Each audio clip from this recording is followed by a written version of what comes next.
In this artist interview series of The Collective Perspective, we interview the cast and select crew members of Jake Shore's Try for the Kingdom, which was staged July 6 to August 5, 2023 at Sour Grapes Productions Vino Theater in Brooklyn. Try for the Kingdom is about three junkies living in an abandoned apartment in Brooklyn trying to form a family to combat madness and violence. What ensues is a stylized romp through imagination and dreams.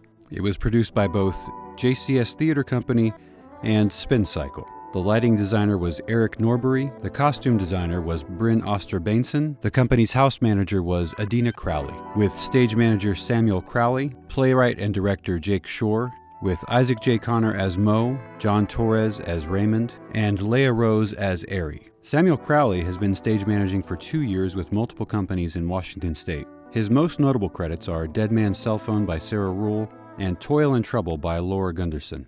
Samuel graduated in the spring with his AA and will be transferring in the fall to Colorado State University to pursue a degree in scenic and lighting design as well as stage management. He is a non-traditional returning student that found sanctuary in the theater after years as a head chef. We are closer today than yesterday, but not as close as tomorrow. Jake Shore is an award-winning playwright whose play entitled Holy Moly premiered at the Flea Theater in 2016 and was simultaneously released with its tandem novel, A Country for Fibbing. In 2017, Shore's play The Devil is on the Loose with an Axe to Grind in Marshalltown was selected as one of Playbill's 13 shows not to miss off-Broadway. His drama Down the Mountain and Across the Stream won the Overall Excellence in Playwriting Award at the 2013 New York International Fringe Festival. Shore's short stories have been published in Denver Quarterly, Hobart Pulp, Litro, New Contrast, J Journal, Gnosco Literary Journal, Unoa Review, Soft Cartel, New American Legends, The Pitkin Review, and others. He is currently the Executive Director for Student Services at St. Joseph's University in Brooklyn, where he also teaches. He earned his MFA in Creative Writing at Goddard College. Isaac J. Connor is a New York-based stage, screen, and voice actor, director, producer, winner of Best Actor Award May 2023 by the New Jersey Film Awards for his lead role in No Good Deed by J.K. Recent off-Broadway credits include directing the premiere of Forever at the Players Theater and originating a lead role in the new musical Magic Box at the Triad Theater, a lead role in The Food That Built America by Lucky 8 TV and the History Channel, voiceover work on the documentary series Murph the Surf by R.J. Cutler and Brian Grazer, Ron Howard, official host of the World B-Boy Championships on ESPN, spokesperson for Friday Plans Medication by Quantified Commerce, and as the host, director, and producer of The Collective Perspective. He is ever grateful for other artists and to the audiences for their support for us. IsaacJConnor.com. John Torres is a lifelong theater practitioner performing with companies and in festivals across New York at venues including Theater for the New City, 45th Street Playhouse, T. Schreiber Studio, Theater Row, Manhattan Rep, American Theater for Actors, and Black Box Studios Performing Arts Center. Directing credits include Sweat, awarded Broadway World Long Island 2022 Best Play and Best Director, Hand to God, Kimberly Akimbo, and Later Life. Acting credits include A Doll's House Part 2, Last Days of Judas Iscariot, Jesus Hopped the A-Train, Oslo, Art, Incident at Vichy, Moonlight and Magnolias, The Fantastics, Next Fall, Guys and Dolls, The Rainmaker, Picasso at the Lapin Agile, and Lost in Yonkers. John thanks this special cast and crew for their time and talent, as well as his secret weapon, Lucy, without whom he couldn't do any of this. Leyah Rose is an MFA graduate from East 15 Acting School in London. While she was there, she appeared in Pericles at the Tristan Bates Theater, the Penelopiad at the Arcola Theater, and the Merchant of Venice at the Globe Theater. Most recently, she was in the Blue Pearl Theatrics Short Play Festival Parasite in New York. You can follow her on Instagram to stay updated on new work at Leyah Roses. That's at LEYAHROSES. Welcome to The Collective Perspective. Welcome, Jake Shore, and Try for the Kingdom. Because I make my living at acting, I have the blessing of being a part of great stories throughout a year. But generally, there's only one show I get to do per year. With the stage being my true love, it's usually a stage play or musical that is, my crowning achievement of that year, or the thing I'm most grateful for. And I'm pretty sure that's what this role is going to be for me this year. And arguably like one of my favorite roles ever. What you hope for is great director, great script, great role. More than anything, I just want, when a show is over, when a performance is over, I want to feel exhausted, fulfilled, like every artistic fiber of my being has been utilized and I'm ready to collapse while having drinks with the cast. And that's what I got from this show. I mean, there were some nights where I was so spent that I couldn't even talk. There was no point in even really talking much. And there were other nights where I was so jazzed, I couldn't shut the fuck up. But it all comes back to having a friend, a colleague in Jake, who's such a brilliant writer. Why don't we start with our incredible stage manager, Samuel Crowley. Sam, how did art enter your life? Art entered my life, I would say, definitely through my parents, through my mom and my dad. They met as actors in a play. It was his love for a long, long time. And then same with my mom as well. She was a dancer and then got into theater, again, just sort of as on the side. So they met as a community theater production. And yeah, the rest is sort of history from there. I remember a lot of after my dad moved away to Arizona when I was younger, going to a lot of theater productions with him in Lake Havasu and things like that with the theater that he was running. I was on a production of, like, just as a younger kid, he was a clown on like a local access TV show. And I was on the show with my sister, just like as a sidekick, and I still have the video of that, which is pretty adorable, pretty awesome to see. And so, yeah, definitely through my dad, which is great now coming back to the theater. Art shifted for me into food that was my medium as I grew up and sort of was working. And just life shifted in a different pattern after my dad passed away. And then now coming back to it is so much more gratifying. And I'm starting to to meet him again in a different way, which has been really cool. And so seeing that as well through like this production, he had a lot of some mental problems, and he had multiple personalities, dissociative identity disorder. So in this play, the way that Jake writes and touches on some of those larger and bigger pictures of like how people with addiction or with mental issues or with PTSD or just anything, like how all of that is treated with such love and care and generosity, really made me feel good. And the same with the way that you guys portrayed your characters as well. It made me feel like this is reinvigorating and like this is really the place that I need to continue to be, and the art form that I need to continue to chase after, and why it was the art form that my dad fell in love with as well. So it's been beautiful coming back to it and finding art again in that way. It's definitely where I need to be. That is beautiful, man. Yeah. Yeah, I mean, like, what if this had been, someone called you, hey, I have an opportunity in New York to do, Spider-Man the musical. Right. You were also privy to the trials and tribulations because of changing cast members. So the first cast member we had to replace was the Raymond, which leads me to John. How did art enter your life?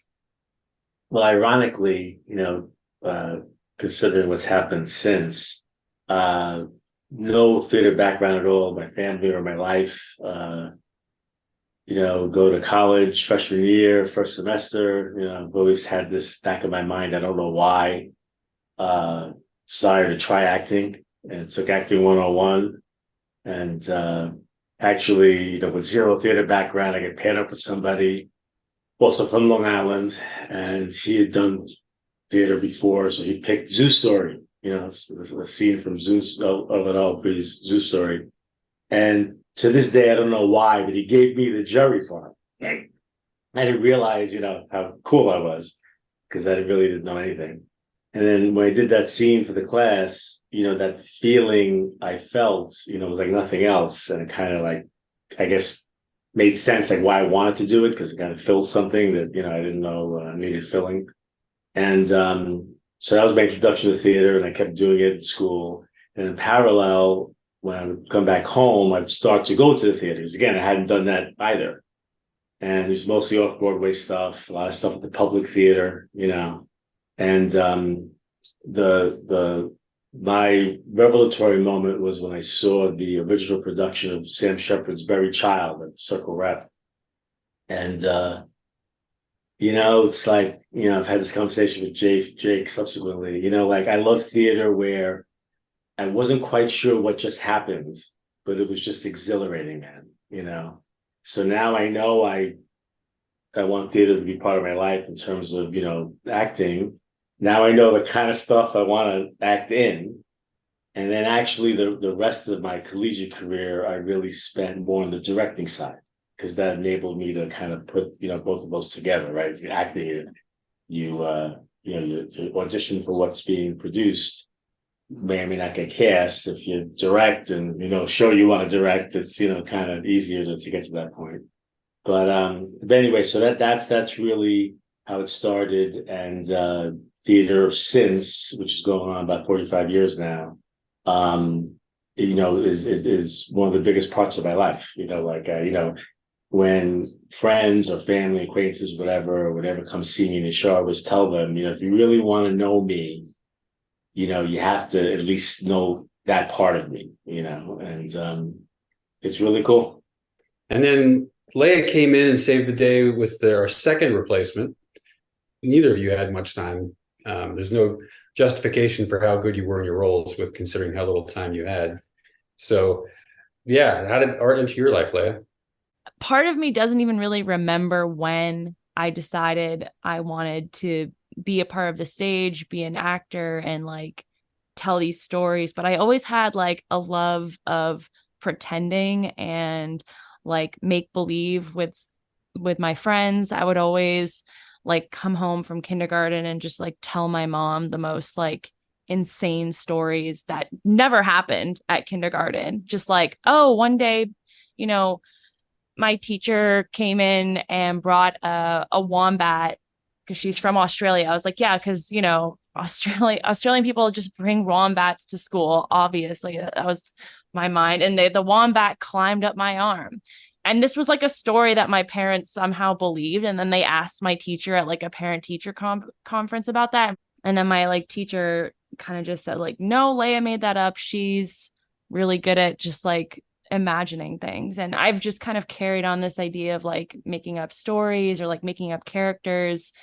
And it's just something I've had like such a love for since I was young. I think the first show I ever went to was The Nutcracker. My parents brought me to that when I was probably 5 or 6. It's one of those like shows that I feel like a lot of kids see as like their first introduction. And I just think we were like in the balcony or something. And I just remember like being like over the side of the balcony the whole time, just like totally engrossed in the show. And then subsequently, I just remember doing every single theater thing I could in school. Like even in elementary school, we had a production of like James and the Giant Peach, and I was the caterpillar. And I remember like learning all my lines like in the first week as like a second grader. And I was like, oh, you guys didn't learn your lines yet, or, whatever.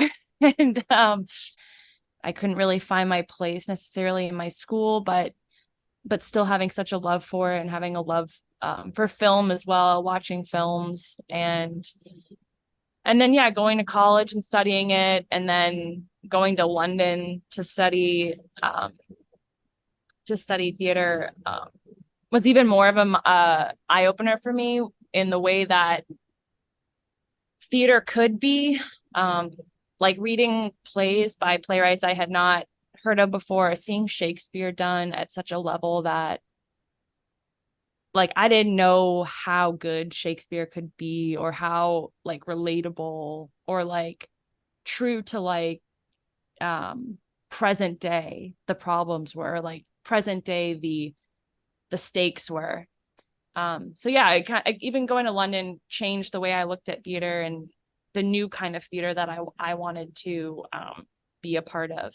I mean, in retrospect, I guess I've always, in my DNA, I'm just an artist, and I mean, kind of just a Renaissance person, really. I just find the truth in art wherever that is. My aunts, my mom, like they all love telling stories. When you were 2 years old, you would get up and you would do this thing, and then you and your cousin would do peanut butter, and jelly, like just for us in the living room. And talent shows, there was this TV show called The Greatest American Hero that I'm not sure if anybody recalls or even heard of. John, you gave a nod. I guess you're of my age. William Pat, right? Yeah. Who ended, he had a great career. He did stuff on Broadway, but I loved that show, and and I had, for whatever reason, decided I was going to join the Boy Scouts, and I went to the first meeting, but it turned out they were the same night of the week as The Greatest American Hero. So sorry, Boy Scouts, I got a show to watch. And so my school had this talent show, and out of my mom's leotards and paper and coloring pencils, I just made the costume. And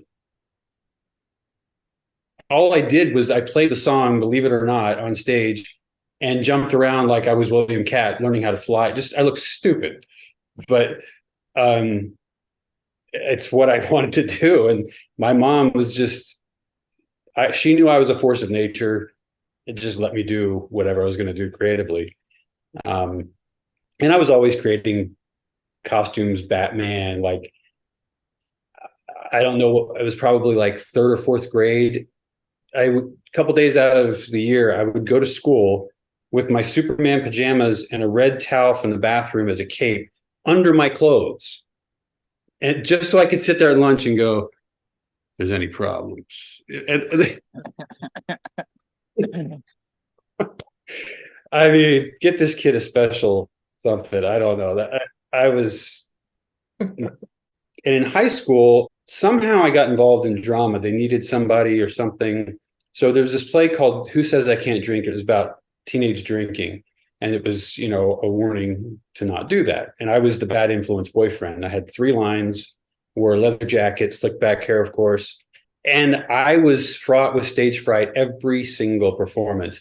And then it won awards, so they wanted us to perform it all over the place. So, I mean, I was just in a state of fear at all times, doing this thing.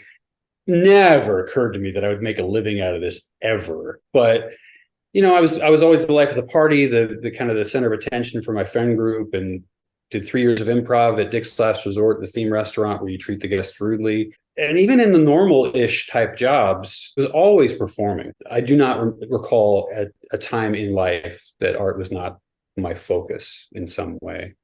Jake, when did art enter your life? My father is an artist, and he really is a movement artist. He became really a choreographer, but he wrote plays. He still writes plays, different from mine, or mine are different from his. I mean, his are still in some way, I think, maybe it's just in my mind. I mean, he's a great writer, but I think that his pieces are still kind of movement based in a way. So through my life, I mean, he was exposing me to all of that in a way that I didn't really even get it as a kid. It was like I was going to see things that he had choreographed. I was going to see dance pieces. I was going to see films that he had made. And I'm originally from Rhode Island, so this was all in Rhode Island. It just, at a very young age, it just was like, oh, everybody's dad is a dancer who, I just didn't, I don't know when it hit me that it was like, well, my father, oh, well, Will's dad sells boats, and, that guy's dad is an accountant. But yeah, my entry point was sports. I started playing basketball, and that was like my first thing where, I found that I could practice a lot and practice for hours and hours and hours. And I liked the solitary nature of it. I liked that I could go out and play basketball by myself, which I think was my ultimate undoing with basketball. That, I wanted to win, but I think it was around my junior year in high school I stopped caring about winning, and I stopped caring about the game at all, and everything kind of started to fall apart. And then I started to play guitar, and then all the hours of practice that I had played basketball, I started playing guitar. And then I think in a similar way, I just started to realize that it was for me personally, but it wasn't for me as like a ultimate focus, guitar. Writing, I think even when I was young, came pretty easily to me, and storytelling. And my family is full of great storytellers, social, just wonderful, warm, giving, generous storytellers in, even, just social settings. But I think early on I was, in school, like you're writing essays and you're getting good grades and you're like, well, why am I getting a grade? It just came kind of easy to me. And then in college, I started writing like little paragraphs, and those started to get a reaction out of people when they would read them. And the same with my papers in college. And then it was when I tried to write a short story, and that was like I think opened up a lot of things. And I started writing short stories a lot. And then I eventually went to grad school for creative writing, and I met a few playwrights, and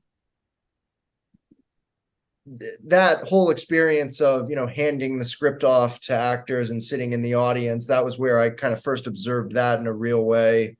And then I started writing plays. I mean, that is kind of the bare bones of it. Out of this group, I've known Jake the longest, and that was from doing The Sun Hangs There Between the Buildings and the Trees, and that was 2019. And so I was only a couple years, not even that, into being an actor in New York. I had been saying yes to everything, which is the only reason I wanted to be a part of Jake's thing, because it was something. No, no, it was. I was really intrigued when I went to the audition, because Jake, I think you said it was your dad that was there reading with you, and Alex was there. Yep. Tell me if I'm getting this wrong, but you had said, "Can you just read that more matter of factly," or something like that? Maybe I was being too actory, or I don't really remember. I didn't say anything. I mean, the thing that is fun. So my dad still, he likes to be involved with the audition. That's the part of the play. So it used to be that he would come to New York and we would have a day where we'd have auditions. This time he did it on Zoom for Try for the Kingdom. He is very good at understanding all these distinctions when it comes to actors. Like, I can tell if an actor is good or bad. I think sometimes I can see something and be like, oh, well, that, like, my expertise in acting is not anything close to his. So I remember that, and he was like grilling you. He was giving you direction after direction, and you were just incredible. And I could tell. So you left and I knew that you were good. I think that he knew that you were like top tier. For me in an audition, I sometimes would be like, oh, they were good, but sometimes I'll interpret things that are naturalistic, or I'll interpret them as naturalistic and it really will be bad, or I don't know. But Jake, did your dad see Try for the Kingdom? he did. Did he enjoy it? I think so. I think so. I mean, I think he liked it, but I never know. I mean, he's never good. I don't know if he, I've actually been like recently, I've been thinking I want to be like, give me the real dirt. Like, tell me actually what you think. Because he is so critical of everything. I mean, he's one of those people where like something will just be universally loved and he'll hate it. He's very, very critical. So I would love for him to give me like the real dirt, but I don't know if I'm ever going to get that. Well, I asked because when you did the Zoom with me, it was with your dad. He did most of the talking. Yep. My recollection of it was you looked like it was like a hostage tape, because you were probably pretty freaked at that point, So your dad was almost like keeping you like off the ledge, you know. Well, But Yeah, that was what I can I could imagine. tell he knew what he was That's so doing though. amazing. I could tell he knew what he was doing because he was like myself, like when I direct and stuff.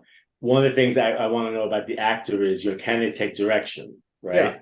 Oh yeah. And it's not even necessarily like, my direction. It's just like direction, period. Yeah. Like some actors, this is the default, but to go down here is a challenge, and vice versa, and whatever. So he was doing it pretty subtly and graciously and stuff. So, again, as an actor, I never like to guess. So I could tell he knew what he was doing.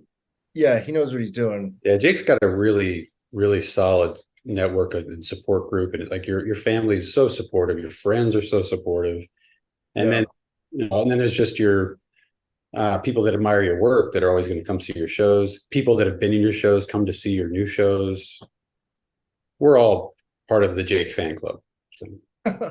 um, So with Unhanged, the material was tough, not as tough as Try for the Kingdom. I don't think I've been in anything that the script was as difficult as an actor as Try for the Kingdom, but it was verbose. But similarly, this happened with Try for the Kingdom. Like there was one of the performances where Maurice and I left and got another standing ovation when we walked out of the theater. And that's, you can be a good actor, but like when you're given superb material, if you're able to hit that, like it's just, God, it's so rewarding, and you can count on that as an actor if you're in one of Jake's shows. So we did that. Then there's the whole fiasco with COVID right after we were invited to do the University of Southern Maryland, this multi-million-dollar gala. So like everybody, our labs got shut down, and then you had proposed this to me, but before that came around, like you had gotten to know Leyah initially via one of my podcasts, I think, was Yep. one of the theaters. Yeah, it was right after Isaac, you and I had done Devil's Due, and I came on just because I wanted to, connect with another theater community, acting community during the pandemic, and Jake was on, and I read part of his part of the play he had been like working on, and I really loved the writing like immediately. It was something that stuck out to me with all the other plays that we were reading that day, just in terms of how real the people sounded, how real the characters sounded between one another, and like it was kind of gritty a little edgy, and I really connected to that as well. Killing yourself? Yesterday morning when it started to rain, the way the water sprayed tiny little bits of pitter patter all over the concrete street, all those people walking along with jackets hiding beneath hoods so they don't feel the cold chill really soak into them. I don't know. It felt like I was the rain. Like I wasn't one of the people walking along the street hiding beneath a coat. I felt like the rain. The rain? Yeah. What's wrong? I have no fucking idea. And then I remember I auditioned for Jake as well for a show, I guess like a year and a half ago now. It was Hit the Wall, I believe. And that was like the first time I had met Jake face to face, first time we had met. And it was really great to like read part of that script as well and see that, like, again, the writing, it was great. Yeah. And then getting a call randomly from Jake as well to ask me to come and audition for Try for the Kingdom was a crazy Sunday morning call I will not forget. That was just like the most insane like Sunday morning I think I ever had. And then Samuel, how did you end up becoming the stage manager? Because I think the next line to entering Jake's world. Man, the universe, I would say, sent me Jake's way. I applied just through the internet for the position. And I was at the time, still living in Washington State. I had actually one of my theater professors at the time sent me actually a link to it. I had just told her that my wife was going to be studying at Stella. We just got into that she was going to be studying at Stella Adler for the summer. And I was like, well, we're going to New York for the summer. I want to find something to do. And she's like, you know what? I'll poke around on some of my websites and things that I look at and see if there's anything. And Jake's was one of the ones she sent me. And I just sent him my resume and applied to it. I remember having a phone conversation. And then, yeah, the rest was history. And then, John, you were a last minute replacement. And so how did that, am I right that was the first time that you had any kind of correspondence with Jake? Yep.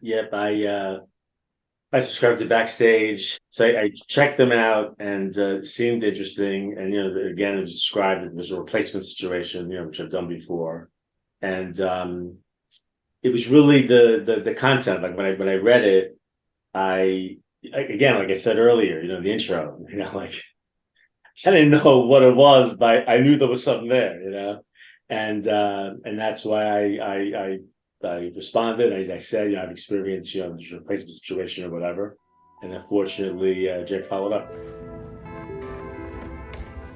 Did you get? Oh, but I talked to her. She was out there? She's fucked up. I called her. She is on a different plane. All right. Why is she f***ing with us? Yeah. Holy Yeah. what the f*** is this? Christmas coming early. Wait a second, how did you get this? Don't worry about it. Drink up. Cheers. How did you get this, Mo? Cheers. Cheers! Holy Christmas coming early. Alice doesn't have? Thanks, Mo. God damn. Gabby? Yeah, sure. What about Alice? You can let me know. I don't get it. Was she out there? I would like to speak to some of the elements that went wrong, so that we can kind of talk about it, if that's all right. So, Like therapy. What? Yeah, like therapy. Like therapy. For sure. Um, We need it. So, I mean, some of the things that this has been reminding me of is that, from the beginning, it was Samuel and Isaac. That was it. But when we did get to the end of the journey, it was like, wow, I cannot believe that Samuel has been there from day one, and I can't believe that Isaac has been there from day one. And, the ability for this show to succeed on any level that it did, I think, is really in a large part in debt to that structure. Then there is the side of it of the enormous talent of Leyah and John to jump in and to do what they did within those constraints. The result not fitting in line with the elements that led into it. I mean, we were on the second and third weekend, and I was still like, wait, how long has John actually had the script? How long has Leyah actually had the script? Because even at that point, it was still insane that it was succeeding on the level that it was, and that all of you were succeeding at that level. I mean, John and Leyah, was that like, did you approach it from, I'm excited, this is great to take this on? Was there any fear? Was it all of it? I've been wondering about that.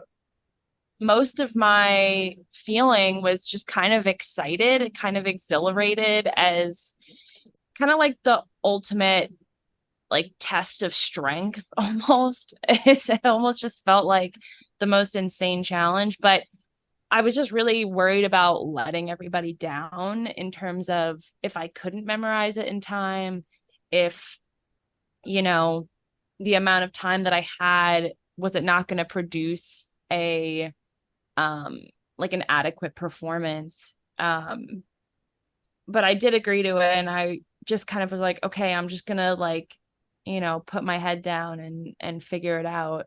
And then just putting that mindset in, like, oh, you know what, I think I'll just get it. And then just, yeah. but there definitely was some trepidation. There was two levels to it. One, like the mechanical, the just, doing the replacement thing and pretty meaty script, volume of lines wise. And Sammy was really helpful. I told him several times. The nature of his line notes, were really cool because, there was a subtlety to them, ones that weren't said, ones that were, neighborhooded, ones that were dropped, it was really helpful to know that stuff. Regardless of the late start or not, like my process, I love, like personally, I always try and get off book really fast because for me, nothing happens until that happens. And then when I'm in that position, then I always try and rehearse performance level all the time, and when Isaac came in, I mean, obviously he had, been familiar with the script and was off book and stuff, but, he presented that opportunity like the very, very first scene of the play when we read it. You know what I mean? Like, like I'm like Jake, you're marveling because I had the lines in my body. I was marveling that he was doing it like we were going to be doing it in 2 weeks, from that point, And then when Leyah came, I'll never forget it. I mean, when she has a script in her head and she's already like doing stuff without even looking at it. For me and Leyah, whatever lines we did have, they were performance level, so that being able to do it at that level, I think is why it came out the way it came out. The only good thing about having had more time and having been there from the beginning is, once, speaking for myself, once I get the plumbing in, right, then now subtlety happens and now you discover this, you discover that, so that didn't really start till probably the second weekend. Obviously if we would have gotten an earlier start, would have been earlier, or if we ran a little longer, but in terms of what it was, it's one of the things I'm going to be proudest of. I've been doing this stuff a long time, and if it wasn't the only time, I'm sure it's one of the handful of times where I was in a theater experience where literally like I'm on stage with these other people and we're just doing it. You know what I mean? And the audience is watching it, because that's the thing as an actor, right? It's like you always got to take care of the audience, but you can't be conscious of it, And I wasn't thinking about them once, man. It was like, it was Raymond and Mo and Eri and it just, it was, as I said in the intro, that's what drew me to theater, the experience of it, either watching it or doing it, and I can imagine that for people watching it, there must have been parts of it that they had to be engaging. The actual process of like being, in the room on the stage that we were going to be performing and not in like the rehearsal room, there felt like we were in the apartment. Like it felt like the space itself felt like we were in the space that the characters were in already. So it was almost really easy to play with Isaac and with John to like be able to get the lines the way that they could be performance level. It almost just kind of like fell into place in a way. And it's so much to do with being able to like work with like a good team. You guys made it so welcoming and so nice. And your performances were so amazing that it was you guys saying like, oh, it was amazing that you're like looking off of the page or like getting performance ready. But it felt easy to me because you guys were like giving me so much to work off of. Wasn't overthinking anything. I just kind of was able to play with you guys. It was so great like that. And the longer we went with the run, I also felt like I kept finding subtleties, and I wish that we could have had the rehearsal to be able to get even more of those subtleties and like more things that we could find between the different characters. That would have been amazing as well. Another thing I wanted to add was the actual text itself. If we were doing Arsenic and Olace, still the three of us, still performance level, still giving it everything we got, wouldn't have been the same show. You know what I mean? Like there was something there to wanna do it another week to try and figure some more stuff out, and and that's another reason why I feel like I actually learned it faster. I mean, it was hard, the different yes. But it was easy too, because it was these were the way these characters talked. It was so natural to those characters. You all were so like secure in what you were doing that I just was able to just like kind of just find my place and go along, and everybody else was killing it. Everyone else was like in their correct like way of like everyone was like doing what they were doing, and it was masterful. Yeah, it was really a dream experience as an actor. And yeah, I mean, a show has its own course, because this could have been a show with the other two people, and it might have been fine. I don't know, but it wouldn't have felt anywhere as magical as what we had. And not just because you were coming in at the last minute, just because of the energy that we had together, and the competency of like working with two really, really good actors and experienced actors, that you can just get to that point of being present with each other. That's the dream, is just being able to live that world in a moment by moment experience. You guys knew that, and you know that, and that's the dream, working with people that know that the main thing is to keep the main thing, and you guys had that in spades. And every show got better. Every performance was a better performance. And it's because of working with people who are constantly mining and trying to find this person more and more and more. And where's the nuance, and where's the realness? And part of that is also because of Jake's style of directing, and a lot of his style of directing is, I've cast competent actors and I'm going to trust that they know what they're doing. Yeah, like if the three of us were involved in another of Jake's shows from the get-go and not right before curtain is called, then it would be pretty amazing to see what we could create together. I agree with that. She wasn't out there. What are you talking about? She wasn't out there. How do you know? I'm not retarded. She knows where they are. Yeah, they were not out there. You both are useless. You go. F you, it's my money. Bullshit. Please. I'll try. Are you sure you were just out there? Yeah, I need a finder. She's not out there. She might be in the deli. There was something electric about the three of you in those roles. So theater, as you all know, there's always problems, and sometimes there's catastrophic problems. And I think that's what makes theater so riveting and exciting to create, because you know the chance that you're taking, you know the risk, and the more times you do it, the more you understand those risks. So you still go back to it,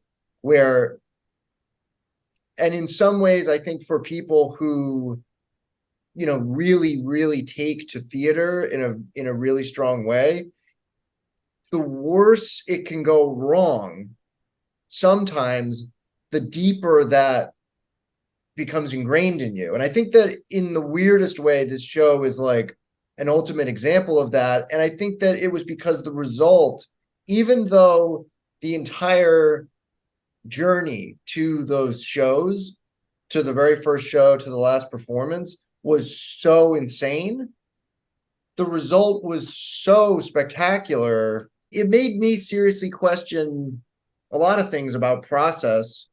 Theater wasn't always done the same way. Even when we look back at like the beginnings of theater, there was always changes day of, and there were always people that were coming on late or learning things a day before. So yeah, it's an interesting way to think about the process.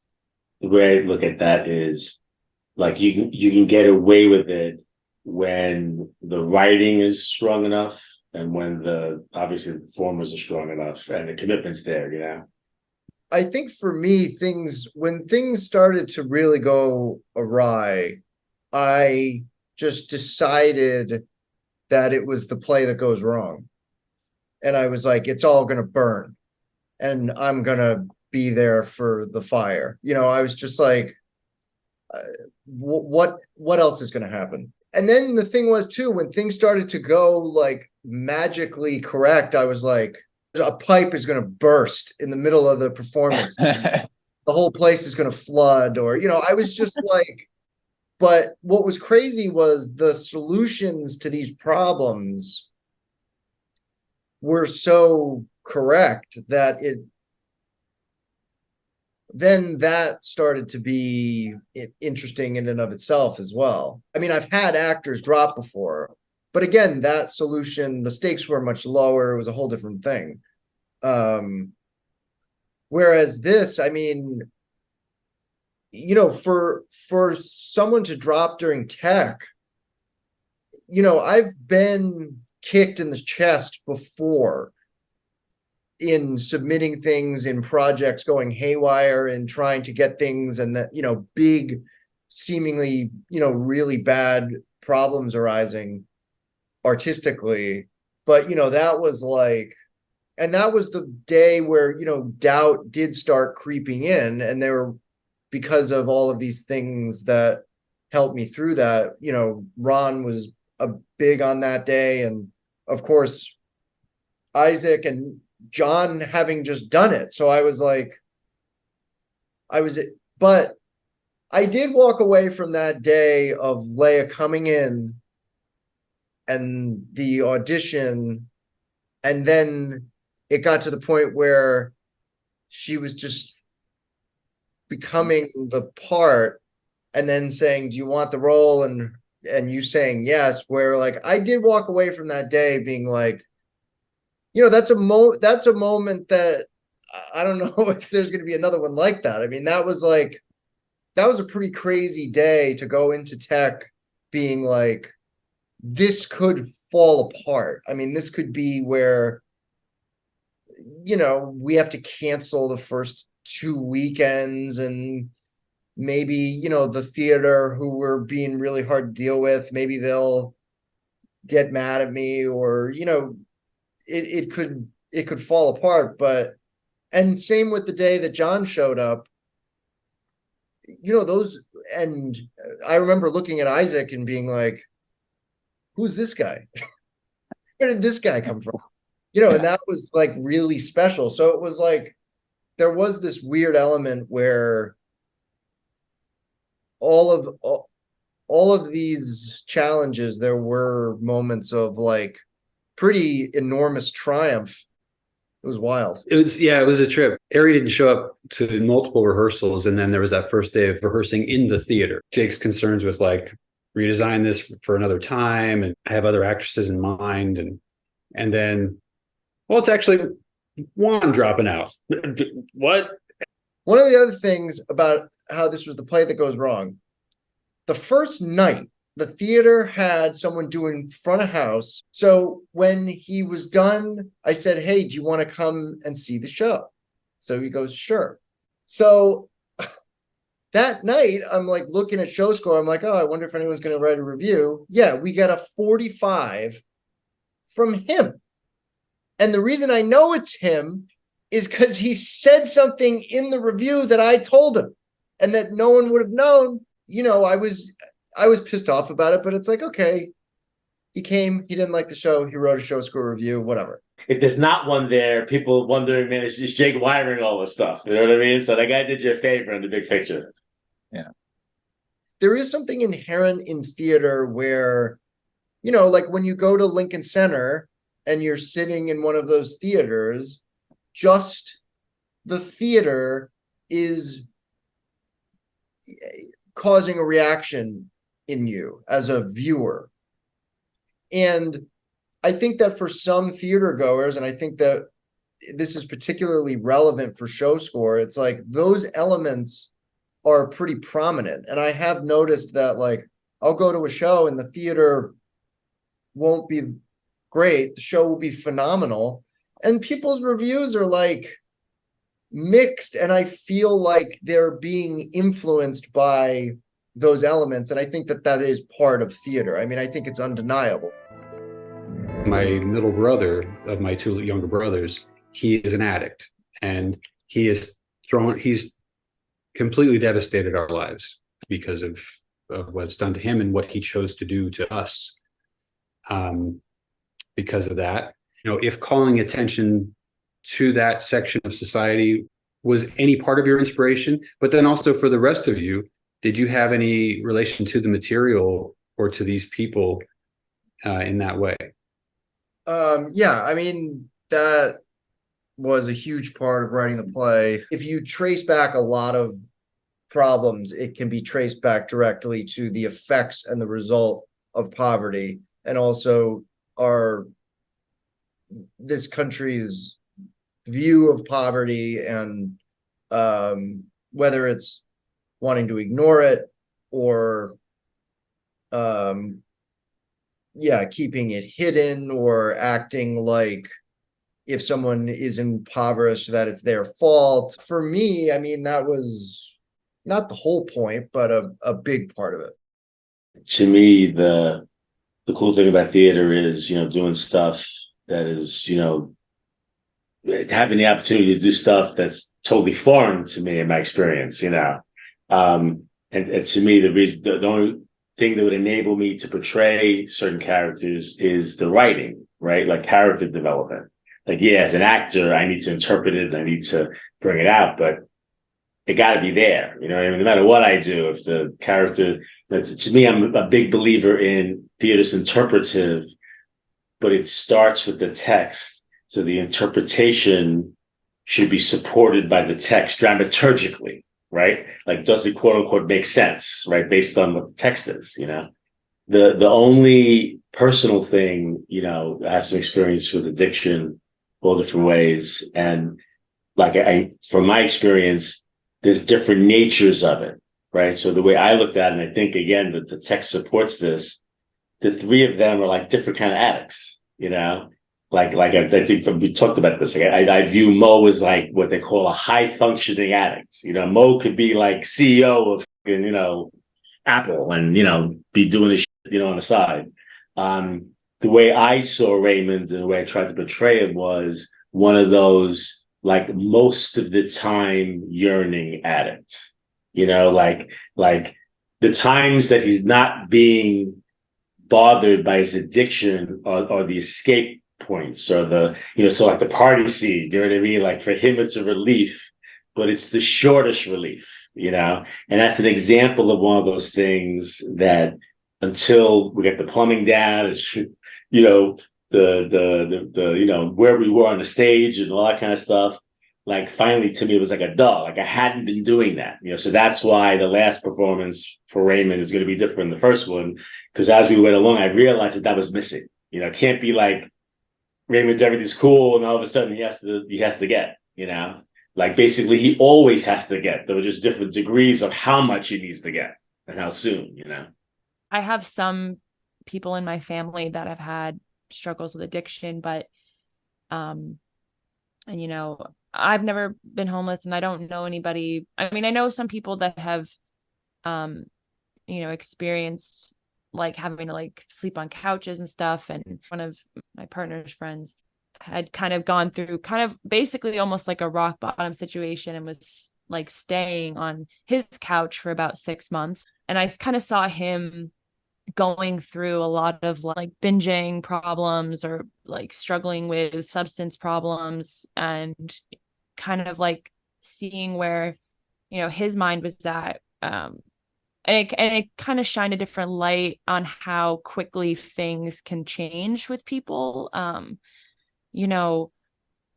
Sometimes we think of people who are in addiction or homeless, and you can't imagine how they ended up there, how they did that. But, sometimes it can only take like one or two things, and suddenly you've kind of lost where you started. You don't really know how you got there. And I think thinking about it that way for these characters is, none of them decided to like do drugs and be homeless. A couple things happened along the way, and all of a sudden they've found themselves there, and it's like kind of thinking about it from that perspective, where, you know, what in my own life, like, what are the couple things removed that could put me in the same situation as Ari,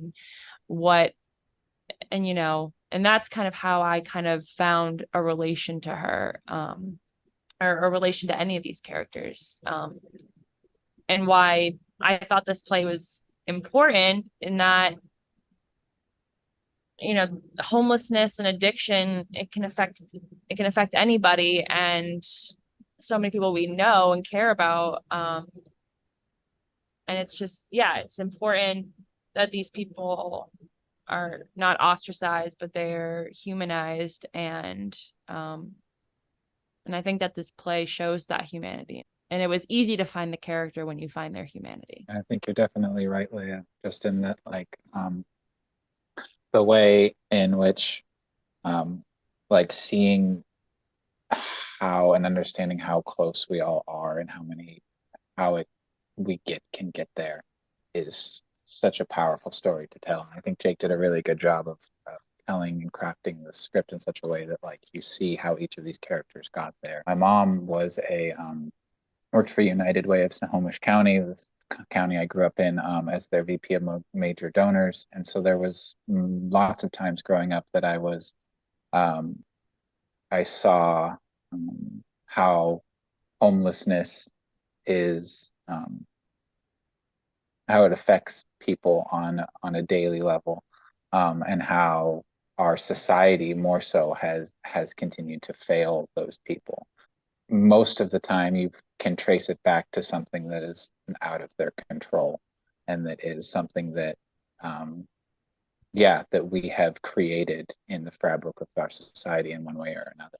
When I was still working in kitchens in Seattle, I would always walk by somebody with, like, something coming home at the late night. Like, I'm sure you can understand this as well. Like, coming home from a bar, you've got something that maybe the kitchen threw together for you, and you walk past a homeless person and they kind of, like, talk to you. I had a hard time not giving them the food, and, like, at least meeting them where they're at with just a little bit of humanity.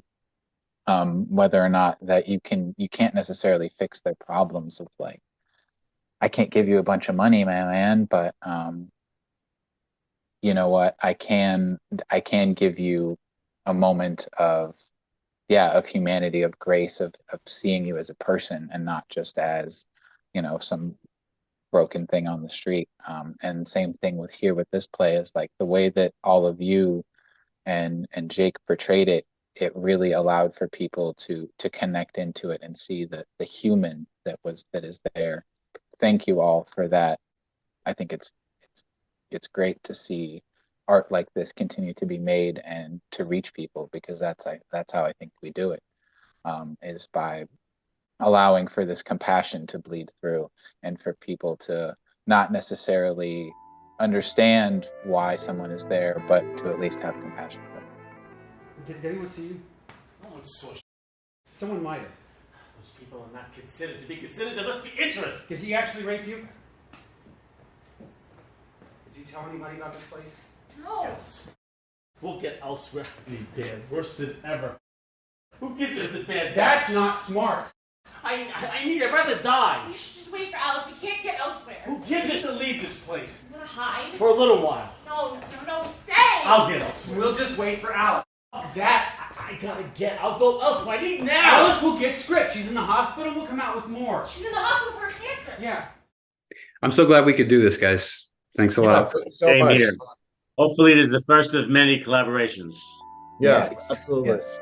Totally. Yeah. Thanks so much. It's great to talk to you. Bye. Bye, guys. Thanks, bud.